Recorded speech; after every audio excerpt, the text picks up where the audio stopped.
मेरे प्यारे भक्तों, आज मैं तुम्हें एक ऐसी कथा सुनाऊंगी जो ज्ञान की ज्योति जलाएगी। ये कथा केवल शब्द नहीं है, ये तुम्हारे भीतर छिपी बुद्धि, विवेक और सत्य को जागृत करने का माध्यम है। जब मन भ्रमित हो, जब मार्ग स्पष्ट न दिखे, तब ज्ञान ही वह दीपक है जो अंधकार को चीर देता है। क्योंकि जहाँ ज्ञान है और जहाँ सच्ची शक्ति है, वहीं मैं सदा विद्यमान हूँ।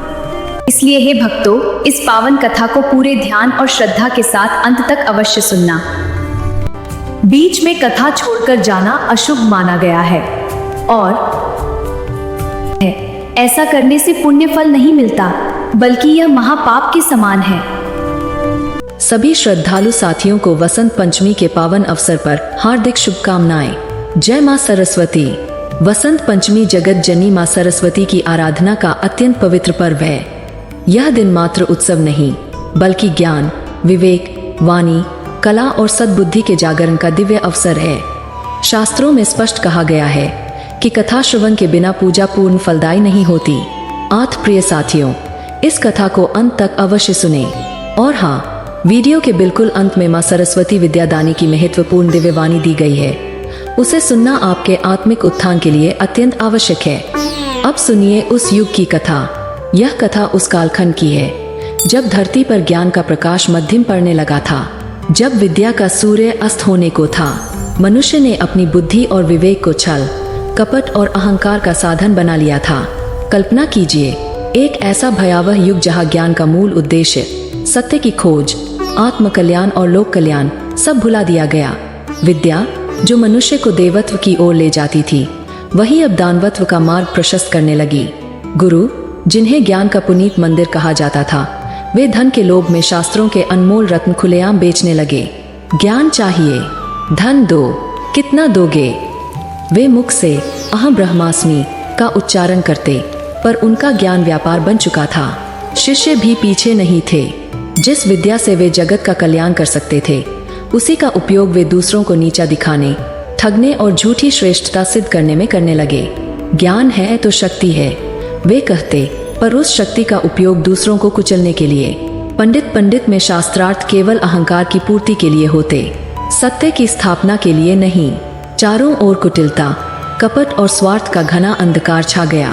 मंदिर के गर्भगृह से लेकर राज दरबार तक हर जगह ज्ञान का दुरुपयोग। लोगों की आत्माएं भटक रही थीं। सत्य पर असत्य का पर्दा पड़ गया। धर्म की मर्यादाएं टूट चुकी थीं। चारों दिशाओं में हाहाकार मचा था। इस घोर कलयुगी परिदृश्य को देखकर विद्या, संगीत और कला की अधिष्ठात्री मां सरस्वती का हृदय विदीर्ण हो गया। उनकी आंखों से अश्रुधारा बह निकली। यह क्या, मेरे ही बच्चों ने मेरे वरदान का ऐसा अपमान किया। वेदना से भर उठी मां की वीणा, जिससे कभी ओम का दिव्य नाद गूंजता था, मौन हो गई।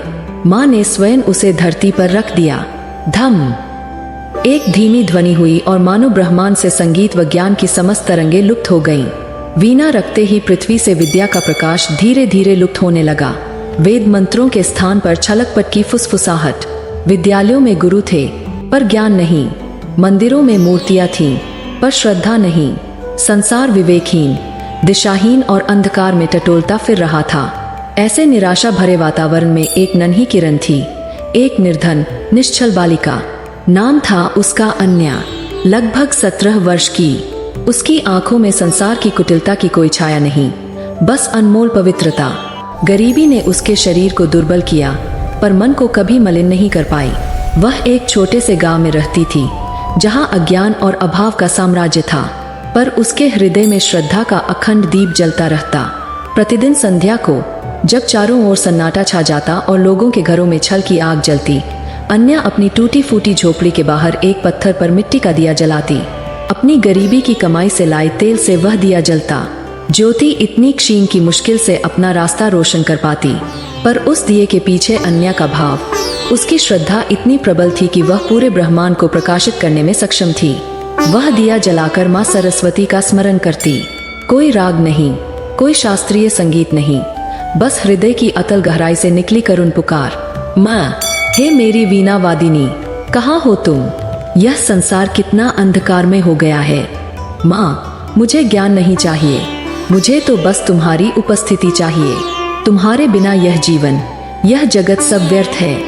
माँ, क्या तुम सचमुच हमें छोड़कर चली गई हो?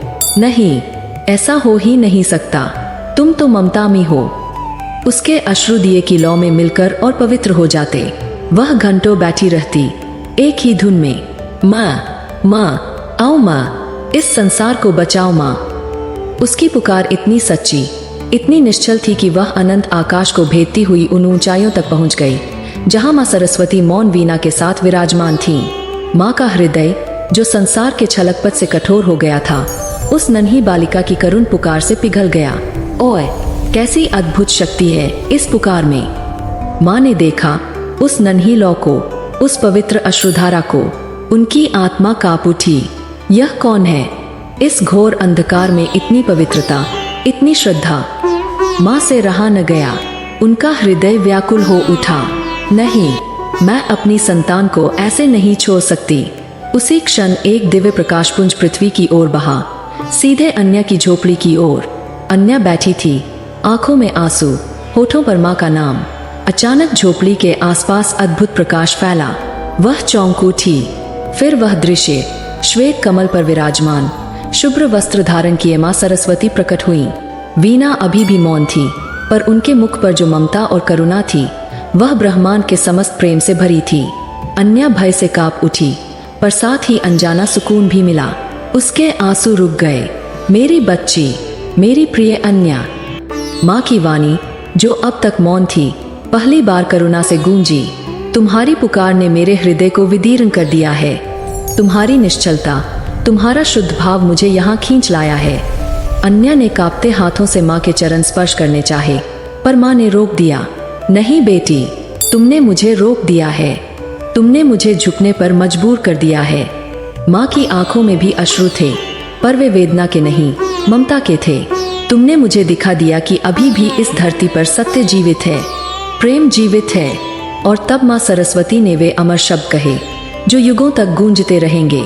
जहाँ भाव शुद्ध होगा, वहीं विद्या पुनः प्रकट होगी। यह कोई शर्त नहीं, यह सत्य का उद्घोष था। हाँ मेरी बेटी, ज्ञान का मार्ग भाव से होकर ही गुजरता है। जब तक हृदय में शुद्धता नहीं, तब तक कोई भी ज्ञान व्यर्थ है।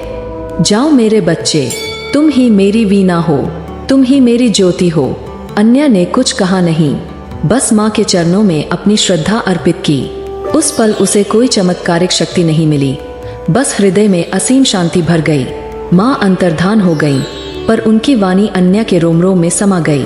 अब अन्या वही दिया जलाती, वही पुकार करती, पर अब उसकी आंखों में निराशा नहीं, एक नया संकल्प था। लोग उसे पहले भी देखते थे, पर अब अलग दृष्टि से। उसकी सादगी में दिव्य तेज था, उसकी बातों में सच्चाई थी जो सीधे हृदय को छू जाती। वह कोई शास्त्रार्थ नहीं करती, बस अपने जीवन से, कर्मों से भाव की शुद्धता दिखाती।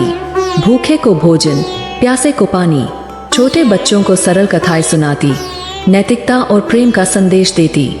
देखो भैया, यह पेड़ हमें फल देता है, छाया देता है, बदले में कुछ नहीं मांगता। इसका भाव शुद्ध है। हम भी ऐसे ही बने। धीरे धीरे गांव में परिवर्तन आने लगा। लोग प्रभावित हुए। धन के लोभ में शास्त्र बेचने वाले गुरु शर्मसार हुए। शिष्य सोचने लगे, क्या हम सही मार्ग पर है? अन्या के माध्यम से संसार को फिर भाव का मार्ग मिला। जब हृदय शुद्ध होने लगे, तब ज्ञान का प्रकाश लौटने लगा। गुरुओं ने लोभ त्यागा, शिष्यों ने विद्या का उपयोग लोक कल्याण के लिए किया। और फिर वह क्षण आया, माँ सरस्वती ने धरती पर अवतरण किया। इस बार करुणा से नहीं, प्रेम और उत्सुकता से। उन्होंने देखा, भाव की शुद्धता लौट रही है। मनुष्य का अहंकार, पाप, अधर्म कितना तुच्छ है, कितना क्षणभंगुर। उनकी आंखों में अश्रु थे। मनुष्य के द्वंद्व को देखकर, दिव्यता और मलिनता के संघर्ष को देखकर। माँ ने अन्या को देखा, जिसने भाव की ज्योति जलाई। गुरुओं को देखा, जो पश्चाताप कर रहे थे। शिष्यों को देखा, जो सत्य की खोज में थे। धीरे से माँ ने अपनी वीणा उठाई। इस बार मौन नहीं, एक हल्की, मधुर झंकार हुई।